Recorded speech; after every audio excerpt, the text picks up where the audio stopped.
नमस्कार दोस्तों, मैं शिवनाथ सिंह और आप देखना चालू कर चुके हैं अपना भारत। मैं आज बात करूँगा जो करप्शन की बात करूँगा। आप क्या कहेंगे करप्शन की बात क्या कर रहे हैं? ये कोई नई बात थोड़ी है। लेकिन मैं नई बात सिर्फ़ इसलिए कह रहा हूँ क्योंकि हाल ही में क्या है सुप्रीम कोर्ट ने जो इलेक्टोरल बॉन्ड की जो कानून थे उसको क्या किया था निरस्त कर दिया था। आप कहेंगे कि ये भी जान आप अपने व्यूअर्स को ये भी बताना ज़रूरी है कि आखिर इलेक्टोरल बॉन्ड होता क्या है? इलेक्टोरल बॉन्ड जो होता है सरकार क्या करती है 1000, 10,000, 1 लाख, 10 लाख और 1 करोड़ के क्या करते हैं वो उस पे जो एसबीआई के माध्यम से जो राजनीतिक पार्टियां हैं उनको चंदा देना होता है। वो बॉन्ड खरीदते हैं और क्या किसी भी राजनीतिक पार्टी को क्या है उसको एक तरीके से क्या है तो भजाना जैसे कहते हैं हम लोग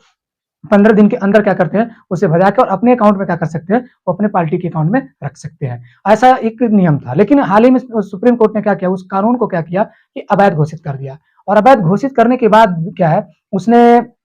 चुनाव आयोग और एसबीआई को सबसे पहले उसने एसबीआई को कहा कि आप क्या कीजिए जो भी आपके पास जो आंकड़े हैं उसको क्या कीजिए इलेक्शन कमीशन को दीजिए और इलेक्शन कमीशन अपने वेबसाइट पे क्या करे उसको जारी करे जिससे आम लोग भी क्या है इस चीज को जान पाए कि आखिर किस कंपनी किस राजनीतिक पार्टी को कितना ज्यादा चंदा देती है। और हाल ही में आप एसबीआई के जो रुख भी देख रहे थे वो एसबीआई भी क्या कर रही थी आंकड़ों तमाम आंकड़े जो थे उसको छुपाना चाहते थे और वो 30 जून तक का क्या है समय मांग रही थी कि जो भी इलेक्टोरल बॉन्ड की जो जानकारियां है उसको मैं 30 जून तक क्या करेंगे इलेक्शन कमीशन को हम दे पाएंगे। लेकिन इलेक्शन कमीशन जब ये सुप्रीम कोर्ट में गया प्रशांत भूषण इसके क्या है इसको इस केस की पैरवी कर रहे थे तो उन्होंने कहा कि नहीं ऐसा नहीं और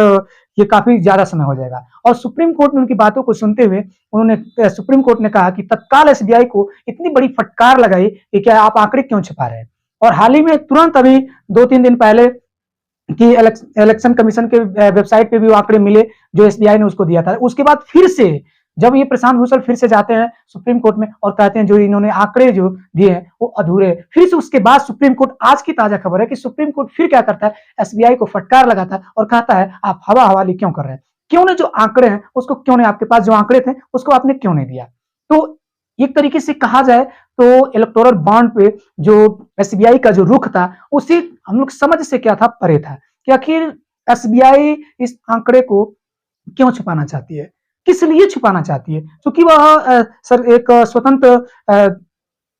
संस्था है एसबीआई लेकिन फिर भी वो आंकड़े को क्यों छिपाना चाहती है और जो आंकड़े जारी हुए हैं उनके आप उसको स्टडी करेंगे तो उससे ये पता चलता है कि कुछ कंपनियों पे क्या बोलते हैं ईडी के छापे पड़ते हैं और उससे कुछ दिनों बाद ही क्या करते हैं वो इलेक्टोरल बॉन्ड खरीदती है और क्या है वह किसी भी राजनीतिक पार्टी को क्या है वह चंदा दे देती है। अभी तक जो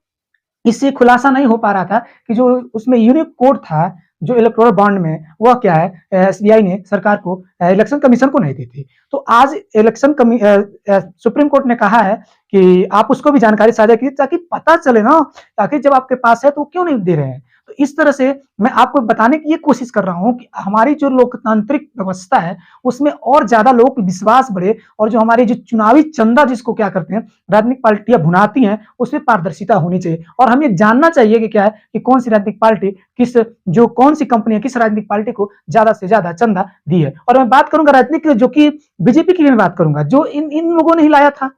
और ऐसा नहीं कि केवल बीजेपी को ही इसमें चंदा मिला है, कांग्रेस को भी मिला है, तृणमूल कांग्रेस को भी मिला है, सभी पार्टियों को मिला है लेकिन किसी को ज्यादा और किसी को कम मिला हुआ है।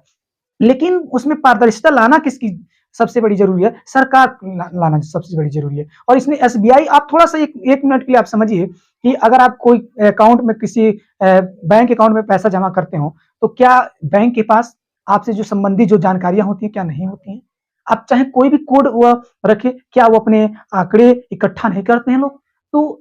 आप भी कहेंगे नहीं ये तो आंकड़े इकट्ठे करते होंगे। और एक बात और देखिए जो आंकड़े 30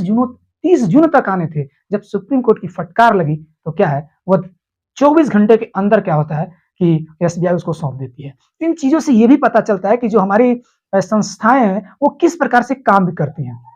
तमाम सीबीआई पे पहले भी आरोप लगते थे, ईडी पे भी आरोप लगते थे कि ये क्या करते हैं सरकार के दबाव में काम करते हैं। लेकिन पहले भी लगते थे अब भी लगते थे। अब जो पहले सत्ता में थे वो क्या कर रहे थे, कह रहे थे कि नहीं ये लोग झूठ बोल रहे हैं, ऐसा किसी भी कंपनी किसी भी स्वतंत्र संस्था पे हम लोग दबाव नहीं डालते। और आज वही जब विपक्ष में है तो वही लोग क्या करें, आरोप लगा रहे। तो कहीं ना कहीं इसमें कुछ ऐसी चीजें हैं, आप जानते हैं, हम जानते हैं, सत्य किससे छुपा रहता है, आप लोग भी जानते हैं, लेकिन क्या करते हैं कि बिना सबूत को क्या करना, किसी पर आरोप लगाना भी बेहतर नहीं होता है। लेकिन फिर भी आप लोग भी जानते हैं किस तरह से हम लोग की चुनावी जो प्रक्रिया होती है, भारत में चुनाव किस तरह से होते हैं, ये सब लोग जानते हैं। किस प्रकार से पैसों की लूट मार एक तरीके से पड़ी होती है, और पैसों पे किस प्रकार से वोट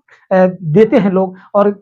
चाहे किसी भी प्रकार का इलेक्शन हो, चाहे वो सांसदीय का हो, चाहे विधायकी का हो, चाहे जिला पंचायत का हो, चाहे ग्राम प्रधान का हो, चाहे किसी भी स्तर का, किस तरह से हम तो ऑन द रिकॉर्ड लोग नहीं बात करते हैं, लेकिन हमसे बात करते बहुत से ऐसे लोग कहते हैं कि बिना राजनीति में तभी सफल होंगे जब आपके पास पैसा रहेगा। तो क्या जब सुप्रीम कोर्ट इसको पारदर्शिता लाने की कोशिश कर रहा है, आखिर एसबीआई एक सवाल के घेरे में आ जाती है कि ये जानकारी क्यों नहीं देना चाहती थी। और एक सरकार पे एक प्रश्न चिन्ह खड़ा होता है कि अगर सरकार सभी चीजों को एक पारदर्शिता लानी चाहती है, तो क्यों जो उसकी संस्थाएं हैं, क्यों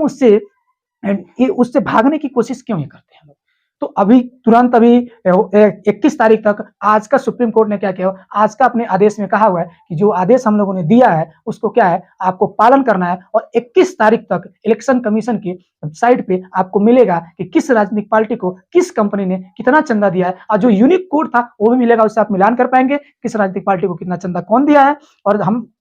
मैं एक बात और कहूंगा कि ये सीधा सीधा क्या है, एक मजाक था। कि क्या है कि हम लोग जो चंदा दे रहे हैं, हम लोग चंदा देने का मतलब क्या है, कंपनियां कहां से आती हैं, हम लोग से जो प्रोडक्ट हम लोग को बेचती हैं, हम लोग उसमें टैक्स देते हैं, उससे वो क्या करते हैं, वो लोग फायदा लेते हैं, और क्या करते हैं लोग,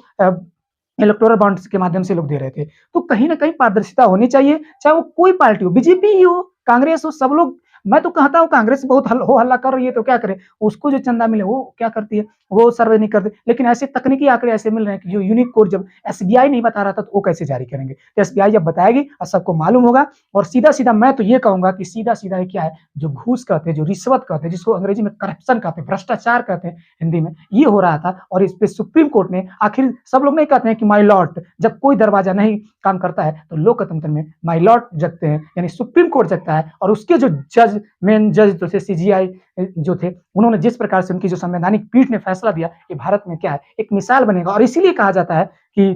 जो सुप्रीम कोर्ट है